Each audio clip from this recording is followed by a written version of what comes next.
Excel PU college ಗುರುವಾಯಿನಕೆರೆ, ಕರ್ನಾಟಕದ number 1 PU college. Admissions open now. Iran ನಾಯಕರ ನಿಯೋಗ ಪಾಕಿಸ್ತಾನಕ್ಕೆ ಈಗಾಗಲೇ ಆಗಮಿಸಿದೆ. ವಿದೇಶಾಂಗ ಸಚಿವ ಅಬ್ಬಾಸ್ ಅರಾಕ್ಚಿ ನೇತೃತ್ವದ ನಿಯೋಗ ಪಾಕಿಸ್ತಾನಕ್ಕೆ ಆಗಮಿಸಿರುವಂಥದ್ದು. ಪಾಕ್ ಪ್ರಧಾನಿ ಶಹಬಾಜ್ ಶರೀಫ್ ಅವರನ್ನ ಭೇಟಿಯಾಗಿ ಮಾತುಕತೆಯನ್ನ ನಡೆಸ್ತಾರೆ ಅರಾಕ್ಚಿ. ಜೊತೆಗೆ ಪಾಕಿಸ್ತಾನದ ಸೇನಾ ಮುಖ್ಯಸ್ಥರಾಗಿರುವಂತಹ ಅಸೀಂ ಮುನೀರ್ ಅವರನ್ನ ಕೂಡ ಭೇಟಿಯಾಗ್ತಾರೆ. ಆ ಸಂದರ್ಭದಲ್ಲಿ ಅವರ ಜೊತೆಯಲ್ಲೂ ಕೂಡ ಚರ್ಚೆಯನ್ನ ಮಾಡ್ತಾರೆ.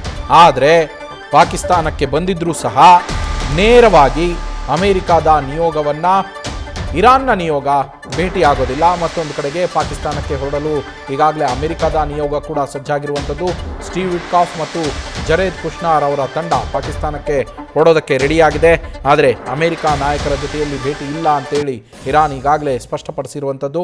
ಇರಾನ್ ನಾಯಕರ ಸಂದೇಶವನ್ನು ಅವರು ಏನು ಸಂದೇಶ ಕೊಡ್ತಾರೋ ಅದನ್ನು ಅಮೆರಿಕಕ್ಕೆ ತಿಳಿಸುವಂತಹ ಕೆಲಸವನ್ನು ಪಾಕಿಸ್ತಾನ ಮಾಡಲಿದೆ. ಈ ಸಂದರ್ಭದಲ್ಲಿ ಅಂದರೆ ಇಲ್ಲಿ ನಾವು ಸಂಧಾನ ಮಾತುಕತೆಯ ಮಧ್ಯಸ್ಥಿಕೆಯನ್ನು ವಹಿಸ್ತೀವಿ ಅಂತೇಳಿ ಏನು ಪಾಕಿಸ್ತಾನ ಹೇಳ್ತಾ ಇತ್ತು, ಈಗ ಒಂದು ರೀತಿಯಲ್ಲಿ ಪ್ರಾಪರ್ ಮೀಡಿಯೇಷನನ್ನು, ಪ್ರಾಪರ್ ಮಧ್ಯವರ್ತಿ ಆಗುವಂತಹ ಅವಕಾಶ ಪಾಕಿಸ್ತಾನಕ್ಕೆ ಸಿಗ್ತಾ ಇದೆ. ಯಾಕೆಂದರೆ ಉಭಯ ನಿಯೋಗಗಳು ಏನಿದ್ದಾವೆ ಅವರು ಮುಖಾಮುಖಿ ಕುಳಿತುಕೊಂಡು ಚರ್ಚೆ ಮಾಡೋದಿಲ್ಲ. ಅವ್ರು ಹೇಳೋದನ್ನು ಇವರಿಗೆ, ಇವರು ಹೇಳೋದನ್ನು ಅವರಿಗೆ ತಲುಪಿಸುವಂತಹ ಪೋಸ್ಟ್ಮೆನ್ ಕೆಲಸವನ್ನು ಈಗ ಪಾಕಿಸ್ತಾನವೇ ಮಾಡಬೇಕಾಗಿದೆ.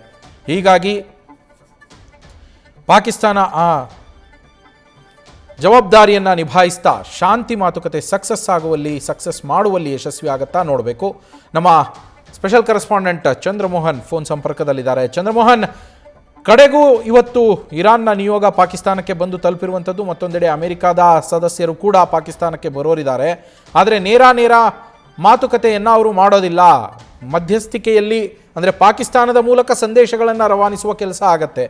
ಹೀಗಾಗಿ ಶಾಂತಿ ಒಪ್ಪಂದ ಈ ಬಾರಿ ಸಕ್ಸಸ್ ಆಗೋ ಸಾಧ್ಯತೆಗಳೆಷ್ಟಿದೆ? ಹೌದು ನವೀನ್, ಈಗ ಕಳೆದ ರಾತ್ರಿ ಇರಾನ್ ನಾಯಕರ ನಿಯೋಗ ಪಾಕಿಸ್ತಾನದ ಇಸ್ಲಾಮಾಬಾದ್ಗೆ ಆಗಮಿಸಿದೆ. ಮುಖ್ಯವಾಗಿ ಇರಾನ್ನ ವಿದೇಶಾಂಗ ಸಚಿವ ಅಬ್ಬಾಸ್ ಅರ್ಗಾಚಿ ಮತ್ತು ಬೇರೆ ನಾಯಕರುಗಳ ನಿಯೋಗ ಪಾಕಿಸ್ತಾನದ ಇಸ್ಲಾಮಾಬಾದ್ಗೆ ಬಂದಿದೆ. ಆದ್ರೆ ಈಗ ನೇರವಾಗಿ ಈ ಇರಾನ್ನ ನಾಯಕರ ನಿಯೋಗ ಪಾಕಿಸ್ತಾನದ ನಾಯಕರ ಜೊತೆಗಳಿಗೆ ಮಾತುಕತೆಯನ್ನ ನಡೆಸ್ತಾ ಇಲ್ಲ. ಬದಲಿಗೆ ಪಾಕಿಸ್ತಾನದ ಪ್ರಧಾನಿ ಶಹಬಾಜ್ ಶರೀಫ್ ಮತ್ತು ಪಾಕಿಸ್ತಾನದ ಫೀಲ್ಡ್ ಮಾರ್ಷಲ್ ಅಸೀಂ ಮುನೀರ್ ಜೊತೆಗೆ ಮಾತುಕತೆಯನ್ನ ನಡೆಸಲಿದೆ. ಈ ಇರಾನ್ ನಾಯಕರ ಸಂದೇಶಗಳನ್ನ ಪಾಕಿಸ್ತಾನದ ನಾಯಕರುಗಳು ಅಮೆರಿಕಕ್ಕೆ ತಿಳಿಸ್ತಾರೆ. ಅದಾದ ಬಳಿಕ ಅಮೆರಿಕದ ನಾಯಕರುಗಳು ಕೂಡ ಇರಾನ್ಗೆ ಆಗಮಿಸುವಂತಹ ಸಾಧ್ಯತೆ ಇದೆ.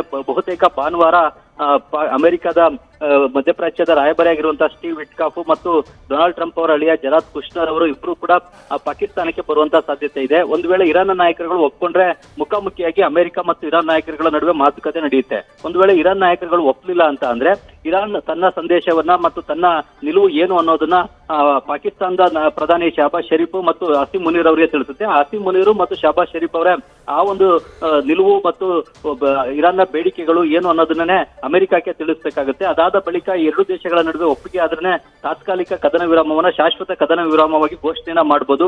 ಮುಂದಿನ ನಡೆ ಏನು ಅನ್ನೋದನ್ನ ಘೋಷಣೆಯನ್ನ ಮಾಡ್ಲಿಕ್ಕೆ ಅನುಕೂಲ ಆಗುತ್ತೆ. ಹೀಗಾಗಿ ಈಗ ಎರಡೂ ದೇಶಗಳ ನಡುವೆ ಮಧ್ಯಸ್ಥಿಕೆಯನ್ನು ವಹಿಸಿರ್ತಕ್ಕಂಥ ಪಾಕಿಸ್ತಾನ ಯಾವ ರೀತಿಯಾಗಿ ಒಂದು ಬಿಕ್ಕಟ್ಟನ್ನ ಬಗೆಹರಿಸುತ್ತೆ ಮತ್ತು ಬಗೆಹರಿಸುವುದು ಯಶಸ್ವಿ ಆಗುತ್ತಾ ಹೇಗೇನೋ ಒಂದು ಕುತೂಹಲ ಇದೆ. ಈಗಾಗಲೇ ಇರಾನ್ ನಲ್ಲೂ ಕೂಡ ಪಾಕಿಸ್ತಾನದ ವಿರುದ್ಧವೇ ಆಕ್ರೋಶ ಇದೆ.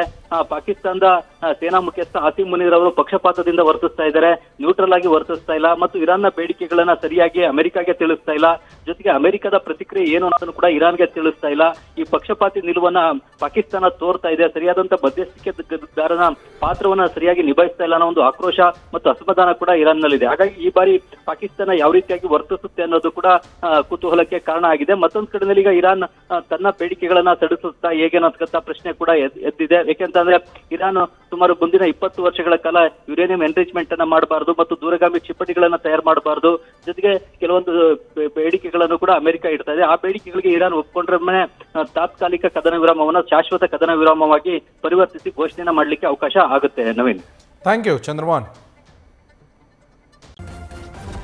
ನ್ಯೂಸ್ ಫಸ್ಟ್ ನಿರ್ಭೀತಿಯಿಂದ ನಿಮ್ಮ ಪರವಾಗಿ.